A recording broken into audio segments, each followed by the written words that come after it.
우리가 이렇게 매일 이렇게 한 부분의 말씀 내용을 보니까 그냥 그것이 독립적으로 있는 것으로 순간 생각할 수 있지만 이 말씀은 늘 이어지는 거죠.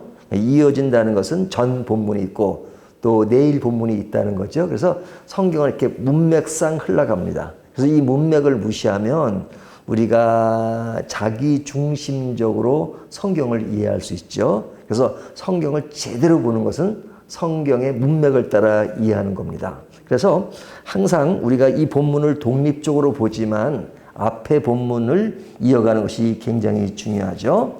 자, 어제 본문이 무엇이었냐면 예수님께서 성전에서 가르치실 때 그 가르침에 시비를 거는 사람이 있었죠. 어떤 사람이 시비를 걸었어요?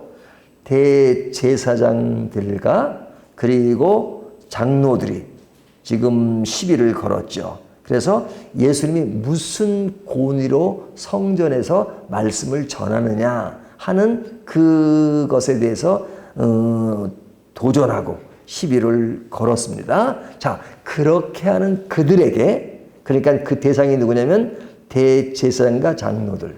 그리고 이제 오늘 본문에 보면 어제 본문에 표시는 되어 있지 않지만 바리새인이 있었나 봐요. 그래서 오늘 본문에 보면 바리새인도 나옵니다. 그러니까 그들이 예수님께 도전했던 것을 염두에 두고 예수님이 그들에게 비유로 말씀하시는 거예요. 그 비유의 내용이 뭐냐면 그 내용을 뭐 읽어서 다 아시겠지만 잠시 살펴보면요. 포도원 농장 주인이 이제 외국으로 나가게 되었습니다. 그래서 그 농장을 그 농부들에게 세를 주었어요. 그러니까 세를 주면 오늘날에는 뭐 세를 얼마씩 낸다 하지만 그 당시는 뭐 지금도 뭐 그럴 수 있죠. 농사 지은 것에 뭐 몇 프로를 주인에게 준다 하는 그런 세를 내게끔 되어 있겠죠. 그래서 이제 세를 주고 갔는데 때가 되어서 이제 열매를 거둘 때가 된 겁니다. 그러니까 그 세를 받기 위해서 이제 주인이 종들을 보냈습니다. 근데 이 농사를 지었던 그 농부들이 악한 마음이 생겼어요. 그래서 그 종들을 죽이면 자기들이 그 농장을 차지할 것이라고 생각을 했습니다. 그래서 주인이 보낸 그 종들을 죽였습니다. 그러니까 주인이 다시 예전보다는 종들을 많이 보냈어요. 그런데도 그들은 그 종들을 죽였습니다. 자, 그러니까 그 주인이 이제는 그의 아들을 보냈습니다. 아들을 보내면서 그들이 종들을 죽였지만 아들까지 죽이겠는가? 최소한 아들에겐 존대하지 않겠느냐 해서 아들을 보냈습니다. 그 아들을 보내니까 이 종들이 더 악하게 저 사람은 상속자의 아들이니까 상속자의 아들을 죽이면 이 모든 농장을 자기들이 차지할 수 있다. 이렇게 생각해서 그 아들마저 죽인 것입니다. 그러니까 이것이 오늘 예수님이 그들에게 비유로 말씀하신 거예요. 그들의 그 마음은 자기들이 그 모든 재산을 차지하기 위해서 아들마저 죽이면 자기들 것이 될 것이라고 생각한 겁니다. 지금 누구에게 그렇게 하신 말씀이에요? 대제사장과 장로들과 그리고 바리새인들에게 그렇게 말씀하신 거예요. 그러면서 예수님이 그들에게 묻죠. 40절. 그러면 포도원 주인이 올 때 그 농부들을 어떻게 하겠느냐? 이렇게 질문을 합니다. 그러니까 그들이 말하기를 41절이요. 그 악한 자들을 진멸하고 포도원은 제때 열매를 바칠 만한 다른 농부에게 새로 줄지니다. 자, 이것이 누구의 답변이에요? 예수님이 그 대상을 두고 하는 사람들이 말이에요. 그러면 집주인이 아니죠. 농장 주인이 그들을 진멸하고 그리고 그들이 악하니까 다른 사람에게 세를 주지 않겠느냐 하는 그 답을 예수님은 알고 계시지만 그들 스스로가 그 정답은 알아요. 정답은 알아요. 그러니까 정답은 정확하게 이야기를 해요.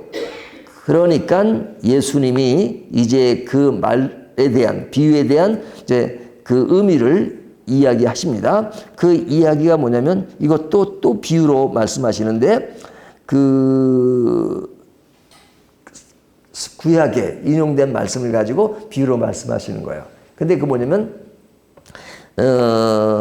건축할 때 이제 버린 돌이 모퉁이의 머릿돌이 된다 하는 것이죠. 그래서 우리가 이게 뭐 예배당을 짓든지 또 뭐 건축을 하면 이 건물이 언제 지어졌다 하는 그 머릿돌이 있잖아요. 머릿돌 딱. 예? 근데 그 머릿돌이 건축을 짓다 그 남은 돌 그런 것들이 이제 짓고 남은 돌들은 버려지만 그 중에 몇 개를 딱 다듬어 가지고 머릿돌로 만드는 그 예를 듭니다. 그러면서 이 버린 돌이 모퉁이 돌이 되는 것. 그러니까 버려진 돌인데 모퉁이 돌로 쓰이면 아주 값지게 쓰이는 거죠. 값지게 쓰이는 거죠. 그래서 그 해석을 43절 그러므로 내가 너에게 이르노니 하나님의 나라를 너희는 빼앗기고 그 나라의 열매 맺는 백성이 받으리라. 자, 그러니까 하나님 나라를 뺏는 자가 있어요. 그 뺏는 자가 누구예요? 그 대상을 두고 말씀하신 그 사람들이죠. 그들이 뺏는 것처럼 생각한단 말이에요. 농부들처럼, 악한 농부들처럼. 하지만 그들은 그것을 빼앗기고 다른 사람이 그것을 차지하게 될 것이다. 그 차지하게 되는 사람이 버린 돌이 된 것처럼 되지만 이제 모퉁이 돌이 되어서 머릿돌이 된다 하는 거죠. 자, 이 이야기를 이야기하니까 이들이 자기들의 이야기인 줄 알고 40 몇 절이에요? 5절. 대제사장과 바리새인들이 예수의 비유를 듣고 자기들을 가리켜 말씀하신 인 줄을 알고 잡고자 하나 무리를 무서워하니 이는 그들이 예수를 선지자로 알미었더라. 사람들이 예수님을 선지자로 알고 그리고 그를 따르고 무리들이 따르니까 그들이 무서워서 아직은 죽이지 못했다 하는 그 내용입니다. 그러니까 오늘 본문 내용은 뭐 이 내용이에요. 이 내용. 그러니까 뭐 이 내용은 너무너무 뭐 어렵지 않죠? 쉽게 이해할 수 있죠. 자, 그러면 이 본문이 주는 메시지의 교훈이 뭐냐? 자신들의 역할과 위치를 파악하지 못하는 사람들의 이야기입니다. 그러니까 이 바리새인들 또 제사장들, 장로들 이들은 무엇으로 착각하고 있냐면 자신들이 성전의 주인으로 인식하고 있는 거죠. 성전의 주인으로. 그러니까 자신들이 성전의 주인인데 예수님이 그곳에서 가르치니까 내가 무슨 권위로 그것을 가르치느냐. 그 내면에 뭐가 있어요? 성전의 주인은 나다 이거죠. 나다 이거죠.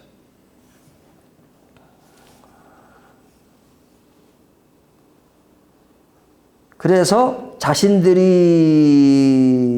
주인인 그런 모습을 갖고 있는 것에 대해서 과거에 예를 예수님이 두시는 겁니다. 그 과거에 그런 선지자들이 왔잖아요. 선지자들이 와서 뭐 하는 일이 뭐였죠? 오실 메시아를 전하는 거잖아요. 예언하는 거잖아요. 앞으로 메시아가 올 것이다. 근데 선지자를 죽였어요. 제일 마지막 선지자라고 하면 누구라고 말할 수 있죠? 신약에 와서 예수님을 예비한 세례 요한. 세례 요한까지 죽였어요. 물론 바리새인들이 죽인 건 아니지만 헤로드 왕이 죽였지만 사람들이 그가 메시아를 전하는 사람인 줄을 모르고 죽였단 말이죠. 그러니까 이 사람들이 그 선지자들만 죽인 것이 아니라 나중에 지금은 아니지만 예수님까지 죽이잖아요. 그러니까 그 비유에서 종들을 죽인 것은 마치 선지자를 죽인 것으로 비유될 수 있고 그리고 그 아들을 보냈는데 아들까지 죽였단 말이죠.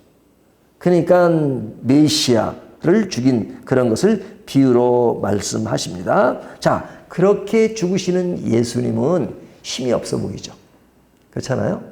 우리가 이미 완성된 십자가의 복음을 이해하니까 우리는 쉽게 예수님이 우리를 위해서 죽으셨다라고 이해하지만 그 당시 상황으로 돌아가 보면 그 당시에 예수님이 십자가에 못 박혔어요. 십자가에 못 박혔다는 건 뭐예요? 사형 집행을 한 거잖아요. 그 당시에 사형 집행이 가장 악랄한, 가장 아주 무서운 집행이 십자가 집행이었어요. 그러니까 십자가에 못 박히는 사람은요, 어떤 사람이냐면 그냥 뭐 도둑질을 했다거나 그 다음에 뭐 다른 사람 거 훔쳤다 뭐 같은 말이지만요. 그런 사람은 십자가에 못 박진 않죠. 가장 악한 죄를 범한 사람, 살인을 했다거나, 살인도 보통 살인이 아니라 그냥 아주 사람들에게 널리 악독하게 인식된 그런 사람을 십자가에 못 박힌 거잖아. 그러니까 우리가 예수님의 십자가를 어떨 때는 낭만적으로 생각하지만 낭만이 아니란 말이죠. 사형집행, 최악의 사형집행이란 말이에요. 그러니까 예수님이 그 십자가에 죽으신 거예요. 그러니까 사람들이 십자가를 보면서 자신들은 십자가를 보는 사람이니까 자신들을 어떻게 생각해요? 의인으로 생각하죠. 죄인은 누구예요? 십자가에 죽는 사람이 죄인이죠. 사형집행을 당하니까. 그러니까 보는 사람들이 자신들은 의인이고 그것을 집행하는 로마 병정들도 자신들은 의인이고 예수님만 죄인인 거예요. 그들의 인식 속에는. 하지만 그 십자가에 죽으신 그 분이 내가 달려야 될, 내가 죄인이니까 내가 죄인인데 내가 달려야 하는데 그분이 대신 달려서 우리 죄를 용서한다는 것을 그 앞에 있는 사람들이 제대로 생각을 못했죠. 그러니까 자신들이 더 우월한 그런 상황에 있는 걸로 생각을 했단 말이죠. 그러나 그 사건이 지나고 나서 그 십자가의 의미가 무엇인지를 깨달았을 때, 알았을 때 그 십자가가 나를 위한 십자가이고 그것에 매달려야 하는 건 누구예요? 예수님이 아니라 내가 매달려야 되는 거예요. 내가.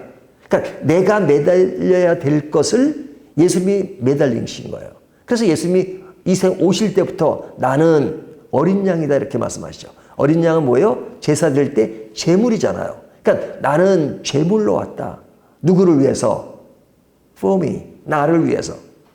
근데 그런 십자가가 나를 위해서 내가 달려야 될 것에 예수님이 달린 것을 생각하면 이것은 너무너무 감격스럽고 너무너무 항송하고 너무너무 은혜스러운 거잖아요.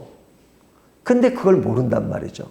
지금도 그 십자가를 생각하면 죄의 삭은 사망이라고 했는데 나의 죽음을 대신해서 예수님이 죽으시고 나의 죄를 용서하신 것 그것을 생각하면 어찌할 바를 모르는 감동이 나를 지배할 수밖에 없죠. 하지만 그렇지 못하고 있단 말이죠. 그것이 모르니까 자신들이 하는 짓이 무엇인지를 몰라요. 자, 이것이 그 당시에 그런 분위기였어요. 그러면 오늘날 우리들은 어떠냐? 우리들은 이 안에 나오는 대제사장과 바리새인들 같지 않다고 생각할 때가 있죠. 하지만 이 바리새인들과 대제사장은 자신이 주인으로 생각한 거잖아요. 성전의 주인이고 자신이 삶의 주인으로 생각했기 때문에 메시아가 나를 위해서 있는 그분을 인정하지 않은 것이잖아요. 그렇다면 이 본문을 우리가 말씀으로 이해할 때, 또 교훈할 때, 또 적용할 때 어떻게 받아들여야 되겠어요? 한 번쯤은 내가 대제사장이나 바리새인들 쪽은 나는 아니야. 그렇게 적용한단 말이죠. 하지만 한 번쯤은 내가 그런 위치에서 한번 생각해 보는 것 중요하죠. 내가 대제사장은 아니고 나는 지금도 예수님을 믿고 예수님을 따르는 제자와 같은 그런 삶을 살지만 그러나 내가 생각 속에 이 대제사장들과 바리새인들 같은 모습은 없는가? 그것을 생각해 볼 수 있죠. 그러면 그런 입장은 아니지만 그런 모습을 지닐 때가 가끔 있잖아요. 그것이 뭐예요? 내 인생의 주인은 나로 생각하는 거죠. 내 인생은 내가 간다. 내 마음대로 한다. 그러니까 내가 주체가 된다라고 생각한다면 십자가를 생각할 때도 내가 주체가 되고 그러면 이들이 가졌던 모습과 다를 바가 없단 말이죠. 우리는 대제사장이나 바리새인들이 아니지만 그러나 그런 요소들이 없는가 하는 것을 한 번쯤 생각해 볼 때 이 말씀이 나에게 경각심을 주고 그래서 내가 진짜 제대로 예수님을 바라보아야 되겠구나. 또 예수님이 나에게 어떤 의미가 있는가 하는 것을 다시 한번 생각하게 되죠. 자, 그런 면을 한번 생각하면 나를 생각하고 또 하나는 이런 어려움 속에서 예수님이 그 당시는 죄인으로 인식되었지만 그분이 버림받은 돌이 아니라 모퉁이 돌이 되어서 그리고 머릿돌이 되어서 그분이 우리를 구원하신 그 아주 원대한 사건이 나를 위한 것이고 오늘날 나에게 그런 은혜로 주어졌던 걸 생각하면 너무너무 감사한 거죠. 그래서 우리가 죄에 대한 문제와 은혜에 대한 문제를 같이 생각하는 것이 중요해요. 왜 그러냐? 사람들은 죄에 대한 문제를 생각하지 않고 은혜에 대한 문제를 바로 생각해 보면 은혜에 감격이 없어요.